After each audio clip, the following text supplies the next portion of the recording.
Hi friends, welcome to tech travel Telugu. Friends, every Sunday మన ఛానల్లో Q&A జరిగిద్ది. So last Sunday నుంచి నాకు ఇప్పటిదాకా కొన్ని కామెంట్స్ అయితే వచ్చినాయి. సో ఆ కామెంట్స్ అనేది ఇప్పుడు మొత్తం చూద్దాము. ఫస్ట్ కామెంట్ వచ్చేటప్పటికి best bike in 200cc dual channel ABS.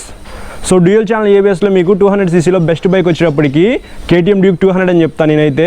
అలాగే NS 200 కూడా మనం తీసుకోవచ్చు, కానీ NS 200లో మనకి డ్యూయల్ ఛానల్ ABS అయితే లేదు కాబట్టి మీరు Duke 200 అయితే తీసుకోవచ్చు. మీకు అందులో డ్యూయల్ ఛానల్ ABS కూడా ఉండిద్ది, 25 PS పవర్ అనేది ఉండిద్ది. మీకు ఇన్స్టెంట్ పికప్ కావాలనుకుంటే మీరు Duke 200 అయితే తీసుకోవచ్చు. అది బెస్ట్ బైక్ అని చెప్తాను నేనైతే. సెకండ్ కామెంట్ వచ్చేటప్పటికి Bajaj NS 200 and RS 200 review చేయని చెప్పేసి అడుగుతున్నారు. సో ఇందులో మనకి రెండు బజాజ్ కంపెనీయే. సో NS 200 ఏంటంటే మనకి నెకిడ్ బైక్ అని చెప్పాలి, RS 200 వచ్చేటప్పటికి స్పోర్ట్స్ బైక్ అని చెప్పాలి. సో రెండింటికి డిఫరెన్సెస్ అంతే, పవర్ అండ్ టార్క్ కూడా సేమే ఉండిద్ది. సో మీకు 1,50,000లో నెకిడ్ బైక్ కావాలనుకుంటే NS 200 తీసుకోవచ్చు. 1,70,000 రూపీస్ దాకా ఉంది RS 200 వచ్చేటప్పటికి. సో రెండు కూడా మీకు పవర్ అండ్ టార్క్ అనేది సేమే ఉండిద్ది, కాకపోతే ప్రైస్ అనేది కొద్దిగా మారిద్ది అంతే. నెక్స్ట్ కామెంట్ వచ్చేటప్పటికి అన్న CBR 150R రివ్యూ చేయని చెప్పేసి అడుగుతున్నారు. ప్రజెంట్ మన ఇండియాలో CBR 150R వచ్చేటప్పటికి డిస్కనెక్ట్ చేశారు. ఫ్యూచర్లో కనుక మళ్ళీ లాంచ్ చేస్తే నేను ఖచ్చితంగా CBR 150R గురించి రివ్యూ అయితే చేస్తాను. నెక్స్ట్ కామెంట్ వచ్చేటప్పటికి Apache RTR 180 dual channel ABS అవైలబుల్లో ఉందా లేదా అని చెప్పేసి కామెంట్ అయితే చేశారు. మీకు Apache RTR 180లో డ్యూయల్ ఛానల్ ABS అయితే లేదు.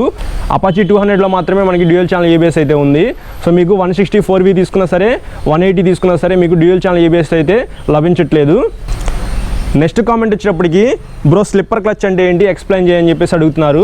సో స్లిప్పర్ క్లచ్ అంటే ఏం లేదు, మనము బండి మీద ఎక్కువ స్పీడ్ మీద వెళ్తూ ఉంటాం కదా, ఎక్కువ స్పీడ్ మీద వెళ్ళినప్పుడు మనము డౌన్ షిఫ్ట్ చేయాలన్నా అప్ షిఫ్ట్ చేయాలన్నా మనకి స్లిప్పర్ క్లచ్ అయితే హెల్ప్ఫుల్ అవుతుంది. సో మనం ఒక 100 స్పీడ్ మీద వెళ్ళినప్పుడు సడన్గా బ్రేక్ వేస్తాము, అలాగే బ్రేక్ వేసినప్పుడు మనం గేర్ అనేది కిందకైతే మారుస్తాము, అంటే 5th గేర్లో ఉన్నప్పుడు మనం 4th గేర్లోకి అయితే వస్తాము. ఆ టైంలో ఏంటంటే మనకి వెనకాల వీల్ అయితే లాక్ అయిపోయింది.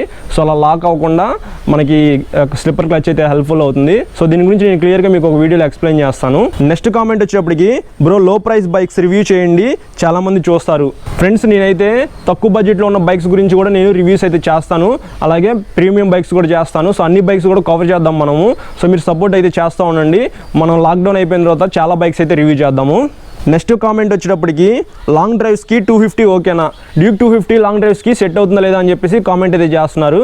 సో మీకు డ్యూక్ 250 అనేది పర్ఫెక్ట్ వెహికల్ అని చెప్పాలి. లాంగ్ డ్రైవ్కి 200cc మీద కూడా మీరు వెళ్ళొచ్చు, కాకపోతే మీకు ఎంత సీసీ ఎక్కువ ఉంటే అంత లాంగ్ డ్రైవ్ అనేది మీరు కవర్ చేయొచ్చు. సో డ్యూక్ 250 కూడా మీకు బెస్ట్ వెహికల్ అనేది చెప్పాలి. నెక్స్ట్ కామెంట్ వచ్చేటప్పటికి RC 200 వర్సెస్ RC 390 రివ్యూ చేయమని చెప్పేసి అయితే అడుగుతున్నారు. సో రెండు మనకి స్పోర్ట్స్ వెహికల్ కిందే వస్తాయి. RC 200 మనకి 25 PS పవర్ అయితే ఉండిద్ది, RC 390లో కొంచెం ఎక్కువ అయితే ఉండిద్ది పవర్ ఒకటే డిఫరెన్స్ ఉండిద్ది. మనకి హ్యాండిల్స్ కానీ టైర్స్ కానీ ఫ్రేమ్ కానీ మొత్తం మనకి సేమే ఉండిద్ది, ఇంజిన్ డిస్ప్లేస్మెంటే మారిద్ది అంతే. సో అంతకుమించి మనకి డిఫరెన్సెస్ అయితే ఏమీ ఉండదు. మీ దగ్గర ఉన్న బడ్జెట్ని బట్టి మీరు 200cc అయినా తీసుకోండి, అలాగే 390cc అయినా తీసుకోండి.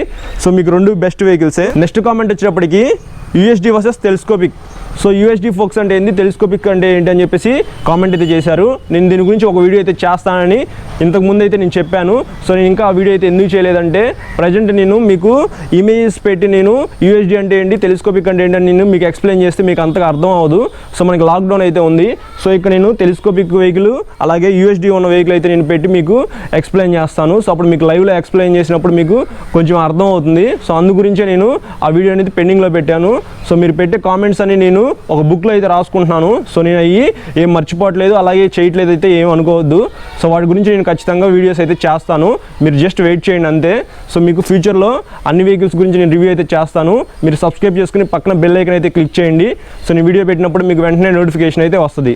నెక్స్ట్ కామెంట్ వచ్చేటప్పటికి ఓల్డ్ రాయల్ ఎన్ఫీల్డ్ బుల్లెట్ గురించి రివ్యూ అయితే చేయమని చెప్పేసి కామెంట్ అయితే చేశారు. ప్రస్తుతానికి లాక్డౌన్ ఉంది కాబట్టి నేను ఓల్డ్ రాయల్ ఎన్ఫీల్డ్ బుల్లెట్ గురించి అయితే చేయట్లేదు. అలాగే రాయల్ ఎన్ఫీల్డ్కి సంబంధించిన వెహికల్స్ అనేది నేను చాలా వరకు చేయాల్సి అయితే ఉంది. వన్స్ మనకి లాక్డౌన్ అయిపోయిన తర్వాత నేను షోరూమ్కి అయితే వెళ్తాను. BS6 వెహికల్స్ అయితే మనకు వస్తాయి కదా, సో వాటి గురించి నేను మీకు క్లియర్గా ఎక్స్ప్లెయిన్ అయితే చేస్తాను. అలాగే ఇంటర్సెప్టర్ 650 కూడా నేను రివ్యూ అయితే చేయాల్సి అయితే ఉంది. సో అది నాకైతే పెండింగ్లో పడిపోయింది ఆ వీడియో కూడా. సో దాని గురించి కూడా నేను రివ్యూ అయితే చేస్తాను, మీరు వెయిట్ చేయండి. నెక్స్ట్ కామెంట్ వచ్చేటప్పటికి Duke 200 versus Dominar 250 which is better అని చెప్పేసి కామెంట్ అయితే చేశారు. మీకు డామినర్ 250లో 27 PS పవర్ అయితే ఉండిద్ది, 23 Nm టార్క్ అయితే ఉండిద్ది. డ్యూక్ 200లో ఏంటంటే మీకు 25 PS పవర్ 19 Nm టార్క్ అయితే ఉండిద్ది. సో రెండింటికి మీకు డిఫరెన్సెస్ అంతే. అలాగే మీకు టైర్లు కూడా డామినర్ 250లో చిన్నగా అయితే ఉంటాయి. డ్యూక్ 200 ఏంటంటే మీకు వైడ్ టైర్స్తో లభిస్తాయి. 110/70, 150/60 కొద్దిగా వైడ్ అయితే ఉంటాయి మీకు టైర్స్ అయితే. సో మీకు డ్యూక్ 200 బెస్ట్ అని చెప్తాను నేనైతే. డ్యూక్ 250 కూడా మీకు బెస్టే, లాంగ్ డ్రైవ్కి వెళ్ళడానికి మీకు బాగా హెల్ప్ఫుల్ అవుతుంది. అలాగే టాప్ స్పీడ్ కూడా వెళ్ళిద్ది డ్యూక్ 200 మీద. నెక్స్ట్ కామెంట్ వచ్చేటప్పటికి, which bike high mileage bro, please reply me, I'm doing medical field representative, daily 70 to 100 kilometers travel చేస్తాను నేను. సో నాకు ఒక బైక్ అయితే కావాలని చెప్పేసి కామెంట్ చేశారు.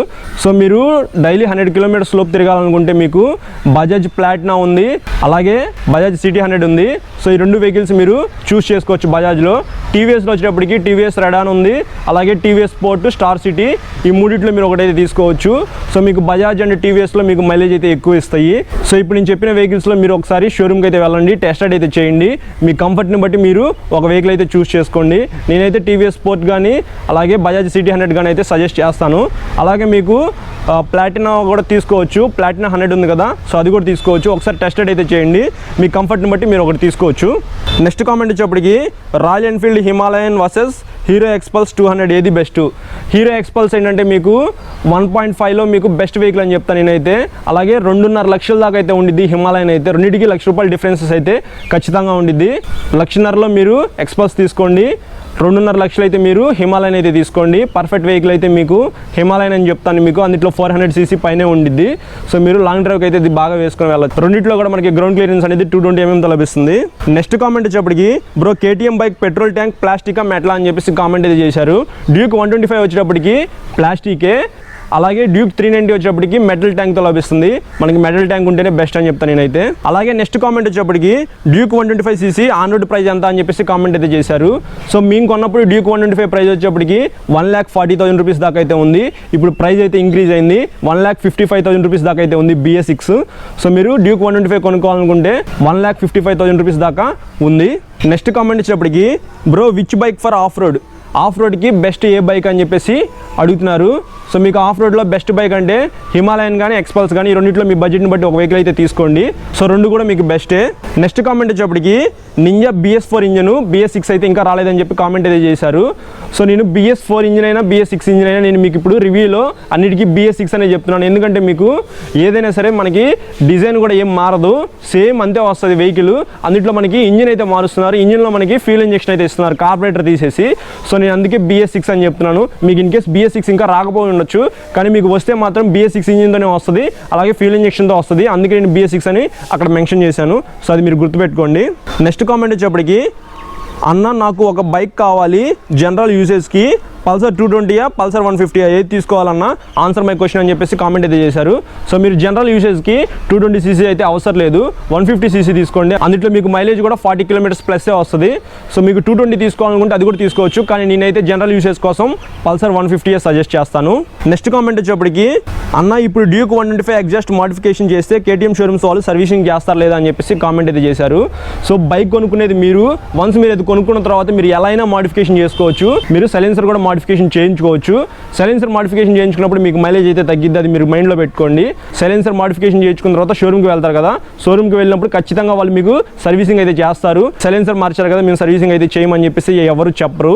నెక్స్ట్ కామెంట్ వచ్చేటప్పటికి, 125 and 200 ఆన్ రోడ్ ప్రైస్ ఎంత, డౌన్ పేమెంట్ ఎంత నుంచి స్టార్ట్ చేయాలి అని చెప్పేసి కామెంట్ అయితే చేశారు. అంటే డౌన్ పేమెంట్ ఎంత కట్టాలి, తర్వాత మనకి ఆన్ రోడ్ ప్రైస్ ఎంత అని చెప్పేసి అడుగుతున్నారు. డ్యూక్ 125కి డ్యూక్ 200కి. డ్యూక్ 125 ప్రైస్ వచ్చేప్పటికి ₹1,55,000 దాకా ఉంది. డౌన్ పేమెంట్ వచ్చేప్పటికి ₹40,000 నుంచి ₹50,000 దాకా అయితే మీరు పే చేయాల్సి ఉంటుంది. అలాగే డ్యూక్ 200 ప్రైస్ వచ్చేప్పటికి ₹2,05,000 దాకా ఉంది. మీరు డౌన్ పేమెంట్ వచ్చేప్పటికి మినిమం ₹70,000 అయితే పే చేయాల్సి ఉంటుంది.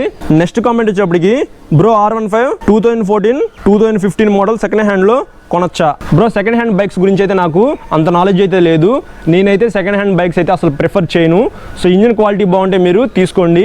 అలాగే సెకండ్ హ్యాండ్ బైక్స్ గురించి అయితే నన్ను అడగద్దు. సో నేను మీకైతే సజెస్ట్ చేయను సెకండ్ హ్యాండ్ బైక్ కొనుక్కోమని చెప్పేసి. నెక్స్ట్ కామెంట్ వచ్చేప్పటికి, వాల్వ్స్ అంటే ఏంటి అని చెప్పేసి కామెంట్ అయితే చేశారు. మీకు ఇంజిన్ దగ్గర పిస్టన్ అయితే ఉండిద్ది, పిస్టన్ పైకి కిందకి మూవ్ అవుతూ ఉండిద్ది కదా, దానిపైన 4 వాల్వ్స్ అయితే ఉంటాయి, ఇటు రెండు ఉంటాయి.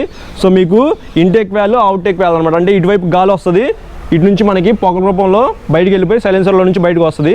సో వాల్వ్స్ అనేవి అవి. ఇక్కడ నేను ఇమేజ్ పెడతాను, ఇమేజ్లో ఒకసారి చూడండి వాల్వ్స్ అంటే అయ్యే. నెక్స్ట్ కామెంట్ వచ్చేటప్పటికి, బ్రో అలానే బెస్ట్ మైలేజ్ స్కూటీస్ చెప్పండి. స్కూటీస్ మనకి మైలేజ్ అయితే ఏమి ఇవ్వవు, మ్యాక్సిమం ఒక 40 కిలోమీటర్స్ అయితే మనం ఎక్స్పెక్ట్ చేయొచ్చు ఏ స్కూటీ అయినా సరే, లేదా గట్టిగా ట్రై చేస్తే ఒక 50 కిలోమీటర్స్ లోపే ఉండిద్ది, కానీ 50+ అయితే మనకి స్కూటీస్ మైలేజ్ ఇవ్వవు. సో బెస్ట్ స్కూటీస్ వచ్చేటప్పటికి టీవీఎస్ ఎంటార్క్ ఉంది, తర్వాత మీరు అప్రిలా స్ట్రామ్ తీసుకోవచ్చు, యాక్టివా 125 తీసుకోవచ్చు, ఫసినో యాక్సిస్ 125 ఉంది. సో ఇవన్నీ మీరు తీసుకోవచ్చు. నేనైతే ఎంటార్క్ తీసుకోమని చెప్తాను. ఫస్ట్ ప్రిఫరెన్స్ అయితే ఎంటార్క్ అయితే ఇస్తాను, నేను బెస్ట్ స్కూటీ అని చెప్తాను నేనైతే. నెక్స్ట్ కామెంట్ వచ్చేటప్పటికి అన్న R15 ఎగ్జాక్ట్ మైలేజ్ చెప్పరా అని చెప్పేసి కామెంట్ అయితే చేశారు. సో ఏ బైక్ అయినా సరే ఎవరు ఎగ్జాక్ట్ మైలేజ్ అయితే చెప్పరు, కొంతమంది రఫ్గా అయితే యూజ్ చేస్తారు, కొంతమంది జాగ్రత్తగా నడుపుతారు. సో మీరు యూజ్ చేసిన బట్టి మీకు మైలేజ్ అనేది మారిద్ది. ఎగ్జాక్ట్ మైలేజ్ అయితే నేను ఏ వీడియోలో కూడా చెప్పను, 30 కిలోమీటర్స్ నుంచి 40 కిలోమీటర్స్ మధ్యలో అయితే ఇస్తుందని చెప్పేసి చెప్తాను నేనైతే. నెక్స్ట్ కామెంట్ వచ్చేటప్పటికి hi bro, I'm getting confused, which one have to pick from these? Bajaj Pulsar 150, TVS Apache RTR 160 4V, TVS Ntorq 125, Honda Activa 6G, suggest me for city riding. So ఈ 4గిట్లో ఒక బైక్ అయితే సజెస్ట్ చేయమని చెప్తున్నారు.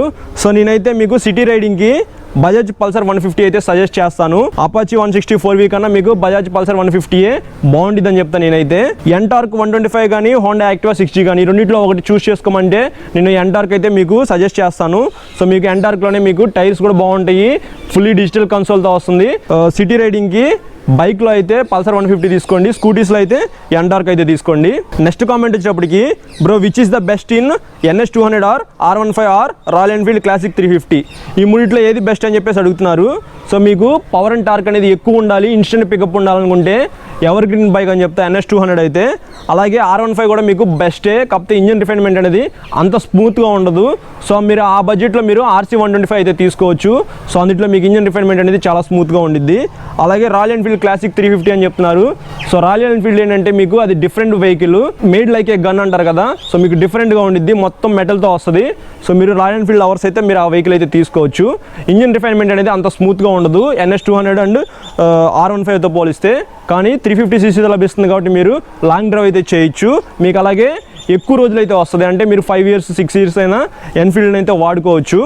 నెక్స్ట్ కామెంట్ వచ్చేప్పటికి bro Pulsar 150 dual disc BS6 versus NS 160 BS6 which is best? రెండిట్లో మనకి Pulsar 150 కన్నా NS 160 బెస్ట్ అని చెప్తాను నేనైతే. పవర్ అండ్ టార్క్ అనేది NSలోనే మనకి ఎక్కువ ఉండిద్ది, పల్సర్ 150 ఏంటంటే మనకి పవర్ అండ్ టార్క్ అనేది కొంచెం తక్కువ ఉండిద్ది. సో మీకు ఇన్స్టెంట్ పికప్ కావాలనుకుంటే NS 160 బెస్ట్. ఇంకా నెక్స్ట్ ఫైనల్ కామెంట్ చూసుకున్నట్లయితే ఇది ఫన్నీ కామెంట్ అని చెప్పాలి.